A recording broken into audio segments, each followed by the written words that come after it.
Europe 1, il est 6h56. Et c'est l'heure de l'édito des éditos de Natacha Polony. Le mot du jour, c'est donc endurance, Natacha. Oui, Juppé-Sarko, ça roulait tout seul jusqu'ici, nous raconte Denis Domain dans La Nouvelle République. Réglage parfait en tête, régime soutenu mais régulier, rassurante réserve de puissance, frein tout juste effleuré. À chaque passage, la grosse cylindrée Juppé confortait son avance et arrondissait ses chronos. La course serait une promenade de santé. Derrière, le bolide Sarko, de plus en plus bruyant à l'échappement, s'épuisait. Oui, vous voyez quand même où il veut en venir, l'éditorialiste, avec sa métaphore filée. Il y a un amateur de course automobile qu'on voit revenir dans le rétroviseur.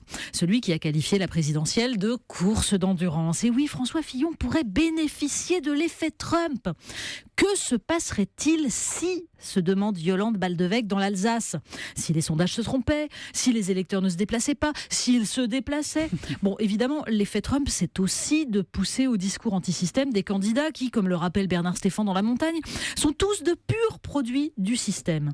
Mais cet os à ronger, dit-il, est dans la lignée des hochets qui ont fait florès durant cette campagne, qu'il s'agisse de l'âge du doyen des prétendants, du prix des pains au chocolat, des parts de frites à la cantine, et de la référence à la vendeuse de prise unique dont l'enseigne a disparu en 1997. Oui, ça c'est la dernière d'Alain Juppé.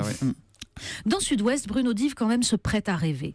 Nous n'en sommes pas encore là, mais un second tour Juppé-Fillon prendrait une autre tournure que le duel annoncé. Nous aurions droit à un débat sans doute moins spectaculaire, mais néanmoins intéressant.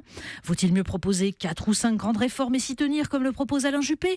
Ou faut-il un projet radical mais cohérent, quitte à prendre de front des pans entiers de la population comme le défend François Fillon? Bref, on pourrait peut-être parler du fond. On sent comme un certain vertige des commentateurs. On sent la semaine Fillon qui s'ouvre un peu médiatiquement. Oui, on sent ça. D'ailleurs, à ce propos, c'est Jérôme Chartier, le porte-parole de François Fillon, qui sera l'invité de Jean-Pierre Elkabbach tout à l'heure à 8h15 sur Europe 1. Nous, on se retrouve à 8h30 pour la revue de presse, Et Natacha. oui, à tout à l'heure. À tout à l'heure.